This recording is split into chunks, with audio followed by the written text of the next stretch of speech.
بسم الله الرحمن الرحيم. الحمد لله رب العالمين، والصلاة والسلام على سيد الأنبياء والمرسلين محمد وعلى آله وأصحابه أجمعين، أما بعد، فأعوذ بالله من الشيطان الرجيم. بسم الله الرحمن الرحيم. وَلَنَبْلُوَنَّكُمْ بِشَيْءٍ مِّنَ الْخَوْفِ وَالْجُوعِ وَنَقْصٍ مِّنَ الْأَمْوَالِ وَالْأَنفُسِ وَالثَّمَرَاتِ وَبَشِّرِ الصَّابِرِينَ الَّذِينَ إِذَا أَصَابَتْهُم مُّصِيبَةٌ قَالُوا إِنَّا لِلَّهِ وَإِنَّا إِلَيْهِ رَاجِعُونَ. صدق اللہ العظیم. اللہ تعالیٰ نے انسان کو پیدا کیا ہے آزمائش کے لیے. اللہ نے ہمیں ایک کام دیا اور کام دے کر کے پرکھنے کے لیے، آزمانے کے لیے چھوڑ دیا. کون میرے دیے ہوئے کام پر پورا اترتا ہے، اس کو پورا کرتا ہے؟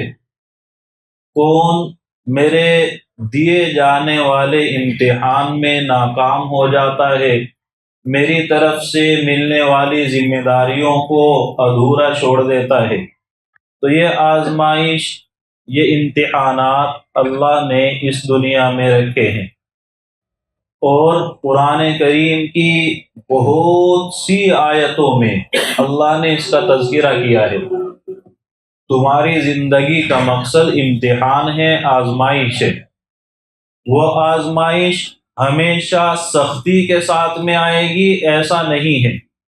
وہ آزمائش کبھی نعمتوں میں ہوگی، کبھی آسائشوں کے ساتھ ہوگی، کبھی اللہ کی بہت سی رحمتوں اور سکون عافیت کے ساتھ ہوگی، اور کبھی سخت ترین بیماریوں میں ہوگی، پریشانیوں میں ہوگی، مال کی تنگی کی شکل میں ہوگی.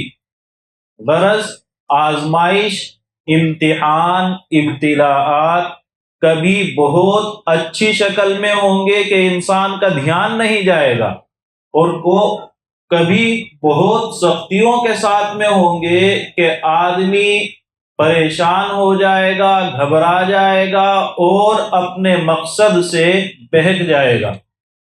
اللہ نے 17ویں پارے میں فرمایا وَنَبْلُوكُمْ بِالشَّرِّ وَالْخَيْرِ فِتْنَةً.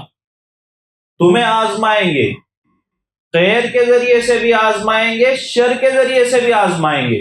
اچھائی اور نعمتیں، عافیتیں، سکون تمہیں دیں گے. مقصد تمہاری آزمائش ہے. ہم دیکھیں میری نعمت کی قدر کرتے ہو، میری دی گئی نعمت پر میرا شکر ادا کرتے ہو، میرے احکام پر پورے اترتے ہو، عمل کرتے ہو. اور کبھی شر کے ذریعے سے آزمائیں گے، پریشانیوں میں آزمائیں گے، کسی طرح کی تکلیفوں کے ذریعے سے آزمائیں گے، اور دیکھیں گے صبر کرتے ہو کہ نہیں. دونوں طرح سے گھیریں گے. مقصد فتنتن، آزمائش ہے، اس کے علاوہ کچھ بھی نہیں. اور وہ آزمائش کبھی مال کی شکل میں ہوگی، کبھی اولاد کی شکل میں ہوگی. اللہ نے فرمایا انما اموالکم و اولادکم فتنہ. مال بھی آزمائش کا ذریعہ بنے گا، اولاد بھی آزمائش کا ذریعہ بنے گی. اللہ نے مال دے دیا ہے، اب وہ دیکھ رہا ہے میرے احکام پورے کرتے ہو کہ نہیں. تمہارا پڑوسی بھوکا سو رہا ہے، رو رہا ہے، بچے بلک رہے ہیں، ان کی آوازیں تمہارے کانوں تک پہنچ رہی ہے، اور تم سکون کے ساتھ کھا کر کے اپنے بچوں میں مزے اڑا رہے ہو. یا تمہیں لگا کہ 2 روٹی میرے پاس میں ہیں، آدھی اگر میں نے پڑوسی کو دے دی تو اس کے بچے سکون سے سو جائیں گے. اس جذبے کے ساتھ تم خیر کی طرف آتے ہو. اللہ آزمائے گا. اللہ نے رہنے کے لیے اچھا گھر دیا ہے، تو کیا پڑوسیوں کے شور و شغب میں، ان کے راحت و آرام میں، ان کے سکون چین کے اندر دخل اندازی کرتے ہو؟ راستہ روک لیتے ہو، راستے کے اندر گندگی پھیلاتے ہو، لوگوں کو ناحق ستاتے ہو کہ جاؤ دیکھ لیں گے، تم کتنا پیسہ مقدمے میں لگاتے ہو، تم سے زیادہ ہم لگا سکتے ہیں. اللہ دیکھتا ہے، مال دے کر کے دیکھتا ہے کہ میرے اس دیے گئے مال کی قدر کیسے کر رہا ہے، اور اسی مال کو لے کر کے دیکھتا ہے کہ مال جب نہیں ہے تو صبر کرتا ہے کہ لوگوں کے سامنے بھکاری بن جاتا ہے، لوگوں کے سامنے ہاتھ پھیلانا شروع کر دیتا ہے، پریشانی میں جیسے ہی آیا اس کو بتاتا ہے اس کو بتاتا ہے، حلال اور حرام کی پرواہ چھوڑ دیتا ہے۔ یہ امتحان ہے، پیٹ بھرا ہوا ہے، جیب بھری ہوئی ہے، اب آپ کے سامنے روپیوں کا بیگ ہے، آپ کہیں مجھے اس کی ضرورت نہیں ہے، یہ اس موقع پر بچ جانا آج کے زمانے میں بہت بڑی کامیابی ہے، لیکن کھانے کے لیے نہیں ہے اور حرام مال سامنے پڑا ہوا ہے، اب آپ بچتے ہیں کہ نہیں؟ دوسرے کا پڑا ہوا ہے، جس آدمی کی کمپنی میں جس کی دکان پر آپ کام کرتے ہیں اس کا غلہ آپ کے سامنے ہے، اس میں سے ایک آدھ نوٹ ادھر ادھر کر لیا، اس کو پتہ نہیں لگے گا، آپ کی ضرورت بھی ہے لیکن آپ کا وہ پیسہ نہیں ہے، تو اللہ مال لے کر کے آزماتا ہے، مال دے کر کے آزماتا ہے۔ یہ مال انسان کے لیے بہت بڑی آزمائش ہے۔ بڑے بڑے لوگوں کے ایمان ڈگمگا جاتے ہیں، خطرے میں آ جاتے ہیں، کبھی ہاتھ سے جاتے رہتے ہیں، اور اولاد انسان کے لیے فتنہ ہے۔ آدمی ان سب حرام کاموں سے بچ رہا تھا آج تک، لیکن جب مسئلہ آیا اولاد کی تعلیم کا، اولاد کی پرورش کا، اولاد کو راحت اور سکون دینے کا، آج وہ لوگوں کی چاپلوسی بھی کرتا ہے، لوگوں کی خوشامدیں بھی کرتا ہے، اور اگر ایمان مضبوط نہیں ہے، اللہ پر یقین مضبوط نہیں ہے، تو پھر وہ کمائی کے اندر حلال اور حرام کی پرواہ چھوڑ دیتا ہے۔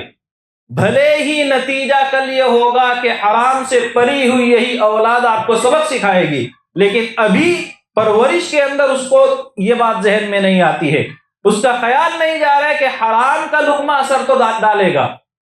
آدمی کے اگر خیال میں آ جائے تو نے غلط لقمہ اس کے پیٹ کے اندر ڈالا ہے، اس کا اثر ظاہر تو ہوگا، یہ پرواہ ابھی نہیں ہے۔ جب بچہ 25-30 سال کا ہوگا تب احساس ہوگا، جب وہ منہ پر تھپڑ مارے گا، لیکن جب پچھتانے کے علاوہ کچھ نہیں ہے۔ تو اولاد انسان کے لیے آزمائش ہے، مال انسان کے لیے آزمائش ہے۔ اللہ کے رسول صلی اللہ علیہ وسلم ایک اہم کام پر جاتے ہیں، اللہ کا حکم ہے سب کو چلنا ہے، جا رہے ہیں، اللہ راستے میں ہی بتا دیتا ہے، جب واپس جاؤ گے کچھ لوگ ہیں جو آپ کے ساتھ نہیں آئے ہیں، تو وہ آپ کے سامنے معذرت کریں گے، اپنا عذر بیان کریں گے، مجبوری رکھیں گے، تو کیا کہیں گے؟ سَيَقُولُ لَكَ الْمُخَلَّفُونَ مِنَ الْأَعْرَابِ شَغَلَتْنَا أَمْوَالُنَا وَأَهْلُونَا فَاسْتَغْفِرْ لَنَا۔ یہ بدو، یہ وہ لوگ جو آپ کے ساتھ ساتھ نہیں آئے ہیں، یہ کہیں گے جب آپ واپس جائیں گے، ہمارے مال کی وجہ سے، جو باغ ہے، جو فلاں کام ہے، جو فلاں کام ہے، اس کی وجہ سے ہم آپ کے ساتھ نہیں آ سکے تھے، اولاد بیمار تھی، گھر کے مسائل تھے، اس لیے آپ کے ساتھ نہیں آ سکے تھے۔ صاف لفظوں میں قرآن نے کہا شغلتنا اموالنا واہلونا، مال کی وجہ سے نہیں آ سکے، اولاد کی وجہ سے آپ کے ساتھ نہیں آ سکے، تو اے نبی آپ ہمارے لیے اللہ سے استغفار کر لیں۔ اللہ وہی بتاتا ہے، زبان سے کہہ رہے ہیں، حقیقت نہیں ہے، حقیقت میں بہانے ہیں، آپ کو دھوکہ دینے کی کوشش کر رہے ہیں، لیکن نبی کو دھوکہ تو تب دے جب اللہ تعالیٰ دینے دے۔ اللہ اپنے نبی کو پہلے سے آگاہ کر دیتا ہے، تو بتانے کا مقصد یہ، آدمی جب تک اس دنیا کے اندر ہے اس کو پرکھا جائے گا، آزمایا جائے گا، جھانسا دیا جائے گا، کبھی مال کی شکل میں، کبھی اولاد کی شکل میں، کبھی اس کی نفسانی خواہشات کی شکل میں۔ وہ خواہشات کبھی عورتوں سے جڑی ہوں گی، وہ خواہشات کبھی مال کی بڑھوتری سے جڑی ہوئی ہوں گی۔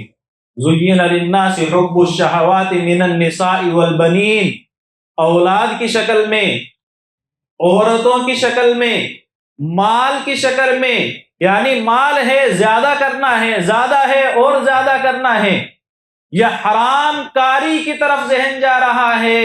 ایک خوشنما چیز آپ کے سامنے ہے، ایک حسن آپ کے سامنے ہے، آپ ڈگمگا رہے ہیں، بہک رہے ہیں، اللہ کے حکم کی پرواہ نہیں کر رہے ہیں، زُيِّنَ لِلنَّاسِ، اللہ نے بنا سوار کر کے پیش کر دیا، شیطان ورغلانے پر مسلط کر دیا، وہ آپ کے دلوں کے اندر وسوسے ڈالتا ہے، خیالات ڈالتا ہے۔ اللہ دیکھ رہا ہے کہ بہکتے ہو کہ سنبھل جاتے ہو، سنبھل گئے اللہ کے یہاں بڑا مقام ہے، اور بہک گئے تو پھر اللہ کو ایسوں کی ضرورت نہیں۔ تو اللہ آزمائے گا، کبھی حرص و ہوس کے ذریعے سے، کبھی اولاد کے ذریعے سے، کبھی مال کے ذریعے سے، کبھی شبہات کے ذریعے سے۔ آپ کے سامنے کچھ لوگ آئیں گے، آپ سے کبھی ٹرین میں ملاقات ہوگی، کبھی کسی چوک چوراہے پر ملاقات ہوگی، کبھی مسجد میں ملاقات ہوگی، آپ کے سامنے دین کی باتیں پیش کی جائیں گی، لیکن پیش کرنے والا بہت چالاک ہوگا، بہت مکار ہوگا، ایسے ڈھنگ سے بات کرے گا جیسے دین کا علم بردار یہی ہے، جیسے دین کی جانکاری ساری اس کے پاس میں ہے، بڑی ہمدردی آپ سے رکھتا ہے، ان باتوں کے اندر دو چار باتیں ادھر ادھر کر کے آپ کے سامنے رکھے گا، اور آپ کے ذہن کے اندر شکوک اور شبہات، وسوسے، خیالات ڈال دے گا اللہ کے بارے میں، قرآن کے بارے میں، شریعت کے بارے میں، دین پر جو آپ عمل کر رہے ہیں اس کے بارے میں۔ کتنے نوجوان ہیں جو صرف اس وجہ سے صحیح راستے سے بہک جاتے ہیں کہ ہمیں اس بارے میں شک ہے، ہمیں اس بارے میں شبہ ہے، ہم اس بارے میں پھنسے ہوئے ہیں، الجھن میں ہیں، اور اس الجھن کو دور نہیں کرتے ہیں۔ اللہ نے قرآن کریم میں آخری سورت کی چند آیتوں میں ذکر فرمایا ہے، من شر الوسواس الخناس، وسوسے ڈالنے والا، ذہنوں کو خراب کرنے والا، خیالات آپ کے بگاڑنے والا سامنے نہیں آئے گا۔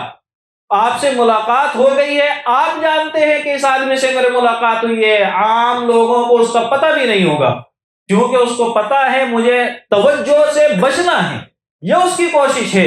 اسی لیے قرآن نے فوراً کہا الوسواس کے بعد خناس، پیچھے ہٹتا ہے، لوگوں کا سامنا نہیں کرتا ہے، کیونکہ اگر لوگوں کے سامنے آئے گا تو حقیقت کو دیکھنے والے، حقیقت کو پہچاننے والے پہچان جائیں گے، اور جس کو بہکا رہا ہے اس کو متنبع کر دیں گے، اس کو ہوشیار کر دیں گے۔ تو آپ جب آزمائشوں میں گھرے ہوئے ہوں، ان آزمائشوں میں ایک یہ ہے کہ آپ کے دین پر حملہ ہوگا، آپ کے دینی خیالات کو مجروح کیا جائے گا، آپ کے دینی جذبے کو چوٹ پہنچائی جائے گی، آپ جو یکسوئی کے ساتھ دین پر عمل کر رہے تھے اس یکسوئی کو بھنگ کیا جائے گا۔ اور آج کے اس دور میں یہ چیز اور زیادہ عام بھی ہو گئی ہے، آسان بھی ہو گئی ہے، اب کچھ کرنے کی ضرورت نہیں ہے۔ جب آپ کے ذہن میں وسوسے اور خیالات آئے، کسی نے کوئی ایک بات ذہن میں ڈالی، آپ نے کیا کیا؟ کسی عالم سے پوچھا نہیں، مسجد میں عالم تھے، محلے میں عالم تھے، کہیں آپ جا رہے تھے وہاں کوئی اچھے عالم موجود تھے، آپ نے نہیں پوچھا، آپ نے سیدھا گوگل کیا، مجھے کسی سے پوچھنے کی کیا ضرورت ہے، گوگل سے پوچھتا ہوں۔ آپ کو معلوم ہے گوگل صرف ایک سرچ انجن ہے، گوگل کا کام یہ ہے کہ مختلف ویب سائٹس پر جو الگ الگ کی ورڈ ہیں جن کو آپ تلاش کر رہے ہیں ان کو ڈھونڈ کر کے لائے گا، آپ کے تلاش کیے گئے الفاظ کے ساتھ میچ کرے گا، آپ کے سامنے کھول کر کے رکھ دے گا۔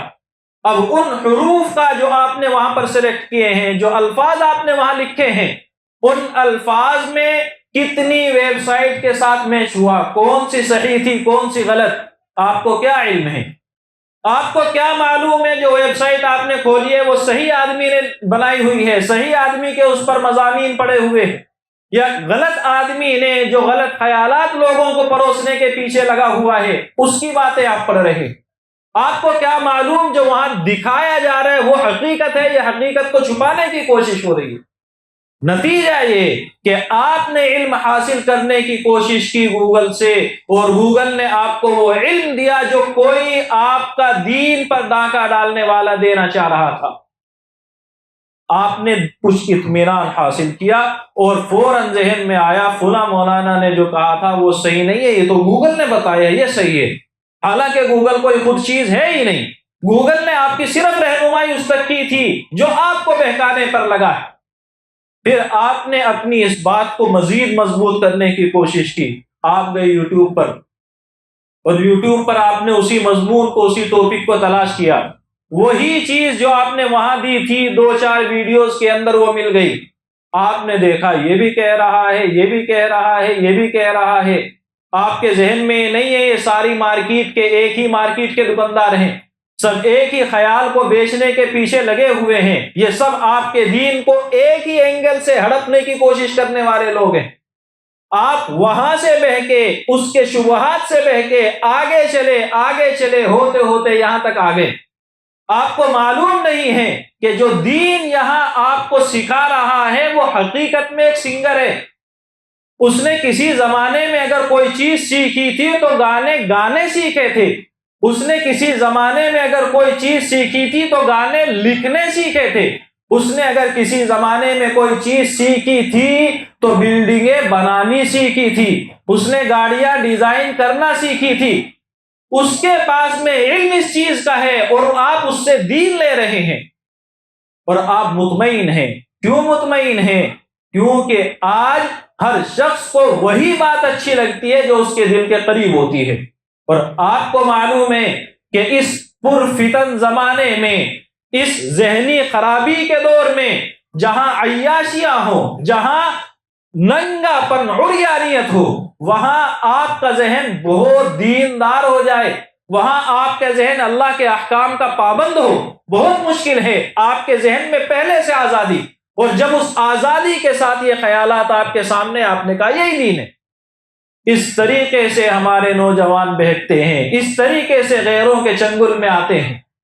آپ غور کریں، آپ کے سامنے میں ابھی کہوں میں اتنی چیزوں کو جانتا ہوں میڈیکل کے تعلق سے، اور ان سب کو جاننے کے بعد میں کہتا ہوں آپ اپنی اس بیماری میں یہ دوائی نہیں، میں لکھ کر کے دیتا ہوں. آپ فوراً سوال کریں گے آپ کے پاس میں کوئی ڈگری ہے، آپ نے کہیں پڑھائی کی ہے؟ میں آپ کو کہہ رہا ہوں آپ کا کیس لڑنے کے لیے میں تیار ہوں، اتنے لو میں نے پڑھ رکھے ہیں. آپ کہیں گے آپ کے پاس میں کون سی سند ہے، آپ نے کہاں پر پڑھائی حاصل کی ہے، کہاں آپ نے پریکٹس کی ہے؟ میں آپ کے بچے کا آپریشن کرنے کے لیے تیار ہوں. آپ پوچھیں گے کتنے کامیاب آپریشن آپ کے ہیں؟ ہر جگہ جہاں آپ کی جان پر بن رہی ہو، جہاں آپ کے مال پر بن رہی ہو، آپ سند پوچھتے ہیں، دلیل پوچھتے ہیں، ثبوت پوچھتے ہیں. اور جہاں آپ کے دین پر حملہ ہو آپ کو پرواہ نہیں ہے. اللہ کے رسول صلی اللہ علیہ وسلم جگہ جگہ الگ الگ موقع پر الگ الگ انداز میں صحابہ کی الگ الگ جماعت کو، ایک ایک صحابی کو بلا کر کے سمجھاتے ہیں دین کی حفاظت سب سے مقدم ہے، سب سے مقدم ہے. اتنی مقدم ہے، ایک موقع پر آپ نے فرمایا حالات بہت بگڑیں گے، بہت سے فتنے اٹھیں گے، بہت سے فتنے اٹھیں گے. کیا کرنا ہے یا رسول اللہ؟ وہ زمانہ ہوگا تمہارے میں سے کوئی شخص عام مجمع کو چھوڑ کر، عام آبادی کو چھوڑ کر، آبادی کے اندر ملنے والی سہولتوں کو چھوڑ کر، سب کچھ تیاگ دینے کے بعد پہاڑوں کے اندر رہے، ایک بکری پر گزر بسر ہو، اس کا دودھ پیے اور وہ کافی ہو جائے. یعنی سب کچھ قربان کر دو لیکن اپنے دین کی حفاظت کرو. اس شخص کو اللہ کے رسول کہہ رہے ہیں یہ سب سے بہترین. کون سب سے بہترین؟ جو اپنے دین کی حفاظت کی قربانی دے رہا ہو، جو اپنے دین کی حفاظت کو سب سے مقدم رکھے. تو ہم جب ان حالات میں آ جائیں، ہماری ذمہ داری ہے کہ ہم دھیان کریں دین کس سے لے رہے ہو، دین کس سے لے رہے ہیں، دین کون ہمیں سکھا رہا ہے. اس آدمی کو ہم کتنا جانتے ہیں جس سے ہم نے یہ بات سیکھی ہے؟ جو آدمی ہمارے سامنے ہے اس کے بارے میں ہم نے کبھی کوئی بددینی کی چیز نہیں دیکھی، ہمارے محلے میں رہتا ہے، ہمارے قریب رہتا ہے، اس سے کم ہفتے 10 دن میں ہم پوچھ سکتے ہیں، مل سکتے ہیں، اس کے آس پاس کے لوگوں کو ہم جانتے ہیں. لیکن چونکہ وہ کہتا ہے یہ کام ایسے کرنا پڑے گا، ایسے فرض ہے، اور دوسرے نے بتا دیا نہیں کام چلتا ہے، تو جس کے یہاں چلتا ہے اس کی بات سنیں گے، جو کہہ رہا ہے فرض ہے اس کی بات ہمیں نہیں سننی. نتیجہ کیا ہوگا؟ آپ کے اندر آج آزاد خیالی آئے گی، آج آپ کے حالات تھوڑے سے بددینی کی طرف جائیں گے، لیکن آہستہ آہستہ آپ کی نسلیں برباد ہوگی، آپ کی نسلیں دین سے دور چلی جائیں گی. اور کل جب قیامت کے دن اعلان ہو رہا ہوگا فلاں ابن فلاں جہنمی ہے، فلاں ابن فلاں جنت کا حقدار اس کا باپ ہے، وہ خود حقدار نہیں ہے. کیوں نہیں ہے؟ کیونکہ اس نے خدا کا انکار کر دیا تھا، کیونکہ اس نے اللہ کے رسول کا انکار کر دیا تھا، کیونکہ اس نے قرآن کریم کو ایک فضول کلام کہنے کی کوشش کی تھی، کیونکہ اس نے اللہ کے رسول صلی اللہ علیہ وسلم کی احادیث کی قدر نہیں کی تھی، کیونکہ اس نے اللہ کا دین بتانے والے اہل حق کو ملامت کی تھی، اس لیے اللہ نے اس سے نفرت کا اظہار کیا۔ اللہ کے رسول صلی اللہ علیہ وسلم ایک موقع پر فرماتے ہیں، ہم میں سے نہیں ہے وہ شخص ہمارے دین پر نہیں ہے، کون نہیں ہے؟ من لم یبجل کبیرنا، پہلی خوبی یا پہلی برائی جو ہمارے بڑوں کا احترام نہیں کرتا ہے وہ ہم میں سے نہیں ہے، اس نے ہمارے راستے کو نہیں اختیار کیا ہے۔ دوسرا لفظ ولم یرحم صغیرنا، ہمارے چھوٹوں پر رحم نہیں کرتا ہے، بچوں پر جو ان کا حق ہے ان کو ستاتا ہے، بہانے سے سختی کرتا ہے۔ وَلَمْ يَعْرِفْ لِعَالِمِنَا قَدْرَهُ، جو علماء اللہ نے اس امت کو دیے ہیں ان کی قدر نہیں پہچانتا ہے، ان کو یہ کہتا ہے، اپنی سوچ یہاں رکھتا ہے، ان کے بارے میں یہ خیالات ہیں، ان کے بارے میں یہ الفاظ ہیں۔ آپ غور تو کریں، جب یہ لوگ جو علم لانے والے ہیں، جس نے باقاعدہ علم کو حاصل کیا ہے، اس کے پاس میں علم نہیں ہے، تو گارے مٹی کو چننے والا کیسے آپ کو علم دے گا؟ تو پھر سنگر آپ کو کیسے علم دے گا؟ تو پھر ایک وہ شخص جس نے ساری زندگی عیاشی کی تھی، کوئی دکان نہیں چل رہی تھی، آج یہ دکان کھول کر کے بیٹھ گیا ہے، اس سے آپ کو حقیقت میں علم کیسے ملے گا؟ اس لیے اپنی ذمہ داری ہم میں سے ہر شخص کی ہے کہ ہم دین سیکھیں، ضرور سیکھیں۔ قرآن جگہ جگہ کہتا ہے یا ایھا الذین آمنوا قوا انفسکم واہلیکم نارا، اپنی اولاد کے دین کی حفاظت کرو، جہنم سے ان کو بچاؤ۔ ایک موقع پر اللہ نے پورے محلے کو خطاب کیا ہے، پوری بستی کو خطاب کیا ہے، فلولا نفر من کل فرقۃ منہم طائفہ، جتنی آبادی ہے ان میں کچھ تو علماء ہوں، کچھ تو ایسے لوگ ہوں جو دین کو صحیح معنی میں جا کر کے سیکھیں، جہاں علم دین صحیح ڈھنگ سے دیا جا رہا ہو وہاں بھیجا جائے، جہاں ذہنی تربیت اچھی ہو وہاں بھیجا جائے۔ کیوں پوری بستی کے لوگ متفق نہیں ہوتے ہیں کہ فلاں بچے کا ذہن دینی ہے، فلاں بچے کی سوچ اچھی ہے، اس کو کہا جائے بے آپ اس کو پڑھائیں، ہم ذمہ دار ہیں؟ تو چند آدمی تو ایسے ہوں، نتیجہ کیا ہوگا؟